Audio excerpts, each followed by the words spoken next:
Un saludo para todas las personas que nos acompañan a esta hora. Mis mejores deseos para todos, que se encuentren pues bien en estos tiempos de pandemia. Yo quiero pues agradecer a todas las personas que participaron en la organización de este evento, que hicieron posible su realización, y en especial a los directivos del INM. Quiero pues reconocer también el trabajo y el esfuerzo tanto de todas las personas que participaron como autores de trabajos en esta versión de Metrocall 2021, como también a los evaluadores, porque pues allí hubo un esfuerzo importante, tanto pues de realizar el trabajo, hacer el artículo, como también los evaluadores de corregirlo para ir mejorando su calidad y pues poder tener un producto como el que ustedes pueden apreciar tanto en los trabajos como en los pósters. Voy a proyectar entonces la pantalla. Bueno, trabajos técnicos, como ustedes saben, Metrocall es pues el evento que ha venido convocando año a año esta comunidad metrológica, y las memorias se encuentran en la página del Instituto Nacional de Metrología, y es una publicación digital con código ISSN número 2389-8666, denominada como Memorias del Congreso Internacional de Metrología en Colombia. Entonces, este año las temáticas, pues como igual que los bloques o los paneles que pudimos apreciar a través de sus últimos 2 días, fueron las mediciones para el desarrollo de la salud, mediciones para el desarrollo del agro y las mediciones para la protección del ambiente. Entonces, en estas mismas temáticas se hizo la convocatoria para participar con los trabajos técnicos. Esta convocatoria se hizo de forma tanto interna a funcionarios del Instituto Nacional de Metrología como externa a todos aquellos que quisieran participar. Se hizo, pues como ha sido tradicional hasta el momento, sin costo para los participantes, y dirigida a todo el personal técnico e investigador en el ámbito de la metrología. La convocatoria la hicimos a través de las redes sociales del instituto y a través de los correos masivos de las bases que actualmente tenemos. Y la recepción de trabajos técnicos se hizo hasta el 20 de septiembre del 2021, aun cuando pues inicialmente por algunas solicitudes dimos un poco más de plazo, como pues también ha sido, digamos, tradicional un poco esto. Tuvimos, como les mencionaba, un comité científico o comité evaluador con personas pues que se desempeñan en este campo de la metrología en roles de investigación. Se realizó pues con confidencialidad de los evaluadores, o sea, se guarda pues esta confidencialidad, nadie sabe quién lo está evaluando. Hubo oportunidad para hacer correcciones y ajustes con base en una primera evaluación, y luego fueron sometidos a una segunda evaluación. Cada trabajo tuvo entre 2 o 3 evaluadores, dependiendo pues del caso, la temática y el desenvolvimiento en sí de la evaluación. Se van a publicar bajo el ISSN del Congreso. Entonces ahí en la página del INM van a encontrar todos los trabajos con sus artículos, los que tuvieron póster y el puesto que ocuparon de acuerdo al puntaje. Se hace pues el reconocimiento a los mejores trabajos, y los pósters en esta oportunidad, pues por tener un evento de forma virtual por las situaciones que todos conocemos, también los pósters son de manera virtual. Para esto entonces se tuvieron en cuenta los 2 criterios que pues, siempre han acompañado este tipo de evaluaciones, que es calidad, a la cual se le dio un peso del 70%, y la pertinencia con un peso del 30%. Entonces, en cuanto a la calidad, se evaluó el título con un puntaje que iba de 0 a 10 puntos. El objetivo, si es acorde con el título y el trabajo realizado, también de 0 a 10 puntos. La metodología también, si es acorde con los objetivos, de 0 a 25 puntos. Y los resultados, si tienen una clara descripción de los resultados obtenidos, de 0 a 25 puntos. Por su lado, también la pertinencia, se evaluó si la innovación, es decir, el trabajo innova dentro del área específica, de 0 a 10 puntos. La aplicabilidad del trabajo, si los resultados son realmente aplicables, de 0 a 10 puntos. Y la relevancia o pertinencia del trabajo, con respecto pues, al área y al ámbito. Si el trabajo es relevante, de 0 a 10 puntos también. Entonces, esta es la estructura de la evaluación. Y con base en esto, entonces, los trabajos que obtuvieron 55 puntos en calidad o más y 70 en total o más, menor a estos puntajes no se publican. Los sacaron menos de 55 y menos de 70 puntos, pues no pueden ser aceptados como dentro del Congreso. Los trabajos con más de 70 puntos se aceptan y se publican bajo el ISSN. Y los trabajos con más de 80 puntos y obviamente pues más de 55 en calidad tienen póster durante el evento, que son los que pues Germán les mencionaba, que se pueden apreciar allí en la página del Instituto Nacional de Metrología. En esta oportunidad, entonces, tuvimos en total 17 trabajos inscritos, de los cuales se presentaron 7. De estos 7 fueron aprobados 6 y tuvieron póster 5. Y cabe resaltar que el esfuerzo que hicieron los autores para mejorar después de la primera evaluación fue el que subió sus puntajes e hizo que tuviéramos 5 de 6 trabajos con póster. Las temáticas de los trabajos, entonces, en cuanto a las mediciones para el desarrollo de la salud, obtuvimos 2 trabajos. En cuanto a las mediciones para la protección del ambiente, 1 trabajo. Las mediciones para el desarrollo del agro, 2. Y hubo 2 trabajos que fueron transversales a los 3 temas. Tenían aplicabilidad tanto para salud como para ambiente, para agro.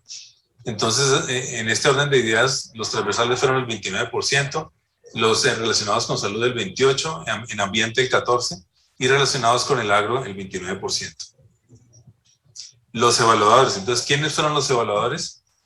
Alexandre Gutiérrez Guevara del Instituto Nacional de Metrología, Alexander Martínez López del Instituto Nacional de Metrología, Carlos Andrés España Sánchez del Instituto Nacional de Metrología, Carlos David Giraldo Trujillo también del Instituto, John Emerson Leguizamón Guerrero, también funcionario del INM, José Edwin Culma Cavides también, Juliana Constanza Barrios, también funcionario del INM, Michael Nicolás Banoy, también funcionario, Vanessa Cárdenas Espitia, Yolanda Briceño Bueno y la profesora doctora Natalia Andrea Gómez Grimaldo de la Universidad de Antioquia. Pues para algunos trabajos del INM tuvimos pues este evaluador externo. Entonces, en tercer lugar, de acuerdo al puntaje, tuvimos el trabajo con título Estimación de la incertidumbre usada en certificación de material de referencia certificado de óxido de olmio por método GUM mediante Crackten y método Monte Carlo. Los autores Andrés Castillo y Juliana Cerna. Este fue el tercer lugar. En segundo lugar, tuvimos el trabajo Ensayo de aptitud detección de virus SARS-CoV-2 por RT y qPCR. Aquí tenemos varios autores que son Sergio Dávila, John Leguizamón, María Arias, Andrés León, Diego Ahumada, Gabriel Molina, Caterina Holguín, Antonio García, Luis Santos, Gustavo Gómez, Nicolás Banoy, Cristina Barrios y Sergio Gómez. Y en primer lugar, aquí no tenemos la música así de suspenso y eso, pero en primer lugar tuvimos el trabajo denominado Aplicativo Web Validar para el tratamiento estadístico de datos generados en laboratorios de análisis químico. Los evaluadores le dieron el mayor puntaje a este trabajo y los autores de este trabajo son Cristian Paredes y Diego Ahumada. Entonces, pues yo quiero felicitar ese trabajo. Es un excelente trabajo y una herramienta que es muy importante para los laboratorios, muy seguramente va a ser pues muy usada en un futuro por muchos. Y quiero también pues, no solo felicitarlos, sino pues, invitarlos a que hagan su presentación a continuación, la presentación de su trabajo. Muchas gracias a todos.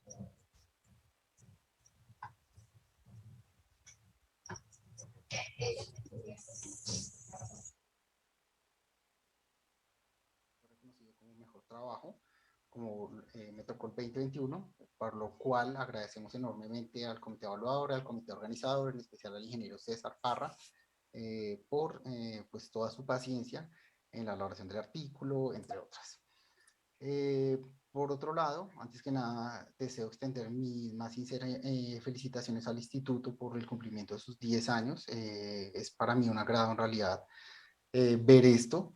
Y Por otro lado, pues a lo que vinimos a hablar fue acerca del trabajo que se representó a Metrocall. Entonces, para ello, estructuramos la presentación en 4 partes. La primera relacionada con la introducción y el contexto, en realidad, de lo que nos llevó a desarrollar Validar. Luego les voy a comenzar a comentar cómo funciona Validar, qué perspectivas tenemos y finalmente pues los agradecimientos del caso. Siempre que se tienen problemas de medición, pues hay un enfoque tradicional de alguna manera y es hacer una revisión de literatura en la cual pues uno hace o la selección del método en el caso que exista, que esté disponible en la literatura o haga el desarrollo del método, ¿cierto? Si uno hace la selección del método puede haber 2 escenarios, un método normalizado o un método no normalizado. Cualquiera de esos casos pues nos lleva en muchas ocasiones a validar el método. Y por otro lado, cuando se hablaba del desarrollo del método, normalmente hay etapas ya como de optimización que son propias del desarrollo. Puede que existan, puede que no, a veces en el mismo desarrollo, de acuerdo a los diseños de experimentos que se emplean, pues se llega a unas condiciones adecuadas y no es necesario llegar a diseños más complejos para optimizar. Y una vez se tiene como tal el método desarrollado y sus condiciones de operación y demás, pues se procede a hacer la etapa de validación, ¿cierto? Que básicamente lo que busca es evaluar o demostrar que el método es apto para lo que se quiere, es decir, para desarrollar, para solucionar el problema analítico que se tenía al inicio. Los métodos de medición en general se pueden clasificar en 2, ¿cierto? Entonces, métodos normalizados y métodos no normalizados. Los métodos normalizados, pues, como ustedes bien conocen, son métodos que se verifican y los métodos no normalizados son métodos que se deben validar, ¿cierto? Los normalizados que estén fuera del alcance o normalizados modificados significativamente también se deben validar, ¿sí? La diferencia entre validación y verificación, obviamente la establece cada uno de los estándares, cada una de las normas que ustedes emplean, pero en esencia, pues uno hace una etapa de planeación de cómo voy a hacer la validación o la verificación, ¿cierto? En algunos casos, como la validación, la misma 17025 les dice pues, que establezca muy bien, que guarde los registros de la planeación y demás. Luego de que se hace la planeación, se ejecutan experimentos tradicionalmente, ¿cierto? Se hace el análisis de la información, se documenta y finalmente se hace el uso de la información y antes se incluye como parámetros o criterios de calidad respecto a herramientas de control de calidad o aseguramiento de calidad, ¿sí?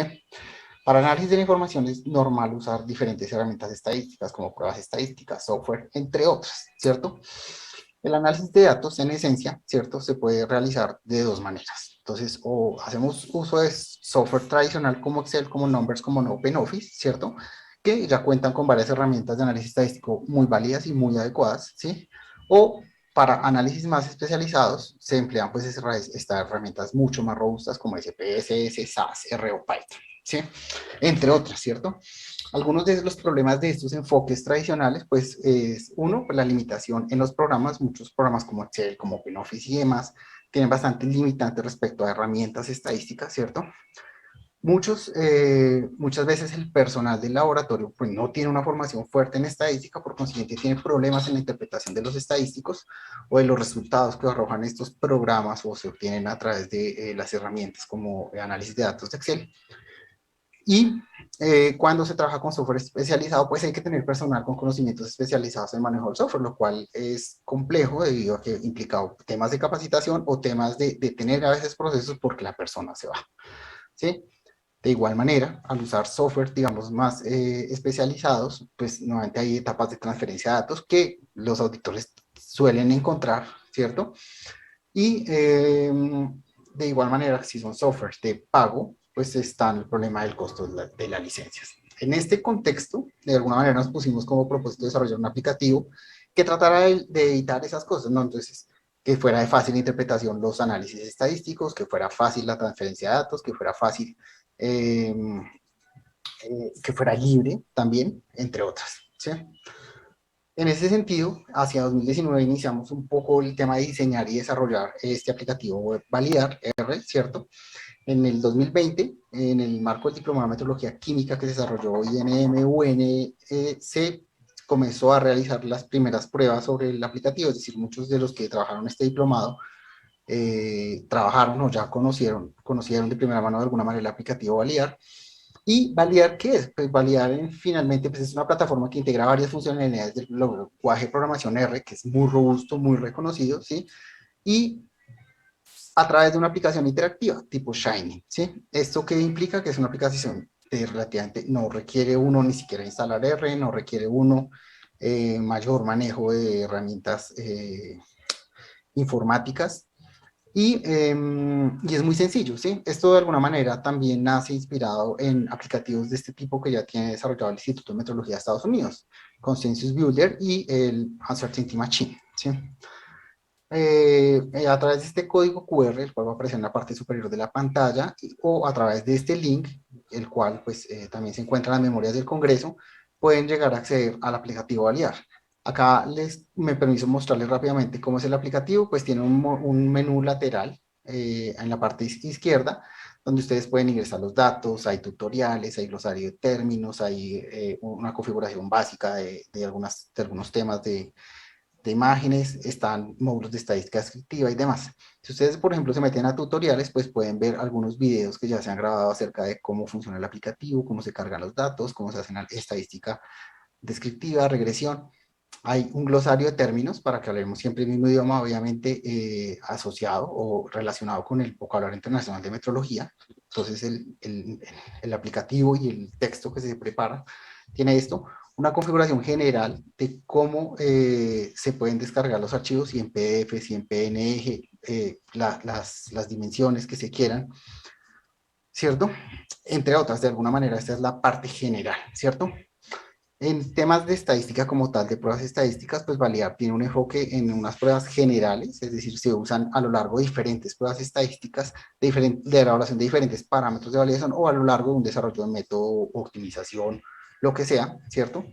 En general, cualquier análisis estadístico que se requiera, y pues son pruebas generales como los test de normalidad, la estadística descriptiva y la detección de datos anómalos. Y por otro lado, hay pruebas mucho más específicas, ya digamos diseñadas de alguna manera o pensadas, se incluyeron pensando en temas como selectividad, vericidad, precisión, linealidad, robustez, entre otras, ¿cierto? Respecto a las pruebas generales, ¿cierto? Que es estadística descriptiva. Básicamente uno ingresa los datos, supongo que acá en la variable 1 es una columna que tengo varios datos y pues le doy calcular descriptores estadísticos. Y cuando le doy calcular descriptores estadísticos, pues simplemente pues me muestra el promedio, desviación estándar, varianza, nada raro. Acá comienzan a ver algunas particularidades, muestra los gráficos QQ, los gráficos puntos apilados, los histogramas y adicionalmente comienza a realizar de manera automática las pruebas de normalidad. El aplicativo selecciona y escoge la mejor prueba de acuerdo a sus datos, es decir, si se tienen pocos datos, seguramente se usa Shapiro-Wilk. Sumado a eso, se hace pruebas de datos anómalos, entonces acá se hacen las 3D groups, entonces para un dato, para dos datos extremos o para dos datos extremos que están en el mismo lado de alguna manera, y finalmente se hace la prueba de datos de anómalos de Dixon. Entonces acá en rojo siempre está mostrando la conclusión sugerida de alguna manera. Por otro lado, si hablamos de pruebas específicas, ya que se emplean como tal en selectividad, veracidad, precisión, entre otras, la parte de análisis, para eso pues se ingresan los datos de alguna manera, entonces piensen que tienen los datos de veracidad, de precisión, de lo que quieran, acá pues se ingresan 3 grupos de datos y pues se comienza a realizar diferentes pruebas que son tradicionalmente empleadas para el análisis, para la validación de métodos en este caso, ¿cierto? Entonces, ejemplo, comparación de medias. Entonces, es típico comparar un grupo de datos, ¿cierto? Con un valor de referencia. Ejemplo, cuando se valida el sesgo, ¿cierto? O la veracidad, se prueba contra material de referencia y para eso, pues, se compara contra un valor de referencia. Entonces, esta es una prueba que estudia contra una referencia contra un valor, ¿cierto? Y pues acá el aplicativo hace el análisis muy rápido. Por otro lado, si se requiere comparar, supongan los datos de 2 métodos, entonces están en la matriz, en el vector 1 y en el vector 2, hay 2 grupos de datos, se corre el análisis y pues acá hace la comparación del grupo 1 de datos y el grupo 2 de datos, ¿cierto? En verde va mostrando si tienen diferencias o no tienen diferencias. Básicamente, al final da una conclusión sugerida de lo que está pasando con sus datos, ¿cierto? Por otro lado, si se va a hacer comparación de varianzas para evaluar homoelasticidad, de igual manera con un chi cuadrado se puede comparar contra un valor de referencia. Entonces, supongo que la regulación le establece hasta un valor de referencia de máxima precisión que puede tener. Usted tiene sus datos, corre el análisis, aplica la prueba de chi cuadrado y con eso demuestra uno objetivamente que esto funciona. Por otro lado, se pueden comparar dos grupos de datos en varianza para determinar si son homoscedásticos o si se van a comparar muchos más datos, ejemplo, una curva de calibración, también esto aplica, ¿cierto? Se corre el análisis y pues se usan diferentes pruebas, entonces se usa la prueba Hartley, se usa la prueba Bartlett, se usa la prueba Leven, se usa la prueba de Cochrane y si lo notan, pues el aplicativo lo hace relativamente rápido, ¿sí? Por otro lado, si ya hablamos de temas como robustez, como precisión, selectividad, entonces es normal usar el análisis de varianza. Por consiguiente, obviamente hemos incluido esta super herramienta y pues se tienen los diferentes conjuntos de datos. Entonces, digamos, acá hay 3 grupos de datos, 1, 2 y 3, se corre el análisis y pues no solo hace el análisis de la varianza, sino que hace el análisis de los supuestos. Entonces, la ANOVA tiene varios supuestos: ausencia anómalos, normalidad de los datos, homoscedasticidad, error para la aleatoria independiente, entre otras, ¿cierto? Que se pueden evaluar con unas pruebas. Él lo hace, si ustedes lo notan en rojo, muestra cuando no cumple, muestra las cajas de bigotes, el gráfico de residuales, y finalmente, pues obviamente muestra la tabla ANOVA, obviamente con nuevamente una conclusión sugerida en lo que pasa con sus datos, ¿sí? Por otro lado, para linealidad, ¿cierto? En linealidad, pues básicamente uno tiene una respuesta, una concentración de respuestas, pongan variable 1 concentración, variable 2 respuesta, ¿cierto? Y lo que uno hace pues es un análisis de regresión. El aplicativo lo deja hacer con mínimos cuadrados ordinarios, entonces usted lo viene acá a calcular regresión, muestra los residuales, el QQ residuales, la escala de ubicación, los parámetros de regresión en la parte inferior, ¿sí? Y de igual manera lo hace con muchas otras, con otros tipos de regresiones. Por supuesto muestra el error estándar, intervalos de confianza, entre otros, ¿cierto? ¿Qué tipos de regresiones tiene? Tiene mínimos cuadrados ponderados, mínimos cuadrados ortogonales, mínimos cuadrados generalizados, regresión no paramétrica, que es más robusta a temas de datos anómalos, ¿sí? Entre otros. Validar, ¿qué sigue? Pues validar, hasta este momento hemos implementado varias de las herramientas estadísticas más usadas, que es lo que está básicamente lo que les acabo de mostrar, pero que se encuentra en desarrollo. Entonces ya pruebas, inclusive estimaciones de límites de detección, empleo de diseños de experimentos tradicionales en robustez, ¿cierto? Y obviamente queremos incluir temas de plan de validación y el informe de validación para que todo esto sea descargable y sea muy fácilmente implementado por los laboratorios externos. Bueno, ensayo. Eh, Finalmente, pues el validar pues va a venir con un libro en realidad de conceptos, entonces va a explicar, dar recomendaciones prácticas respecto a validación y demás, y obviamente va a mostrar cómo funciona validar en paralelo, va a ser como el manual de alguna manera. Quiero expresar un agradecimiento muy especial al Instituto Nacional de Metrología por todo el apoyo, a la Universidad Nacional de Colombia, al Grupo Germina específicamente, al profesor Jesús Agreda, quien nos dio muchas indicaciones, pistas y todo acerca del manejo de R, ¿cierto? La Oficina de Informática y Desarrollo Tecnológico del Instituto Nacional de Metrología, quien nos permitió almacenar el aplicativo en el servidor del INM, el Grupo de Investigación de Metrología Química y Biología, quien ha trabajado en el aplicativo, nos han hecho feedback, demás, el Grupo de Investigación de Metrología Química, LEA, que igual fueron los que incentivaron mucho el uso en el diplomado, y pues a todos ustedes en general, muchas gracias. Validar, les recuerdo que puede ser consultado en esa página web, en este código QR, y pues para cualquier información que requieran pueden escribirnos a nuestros correos. Mil disculpas por no tener un espacio para preguntas, pero trataremos de atenderlas por correo electrónico. Gracias.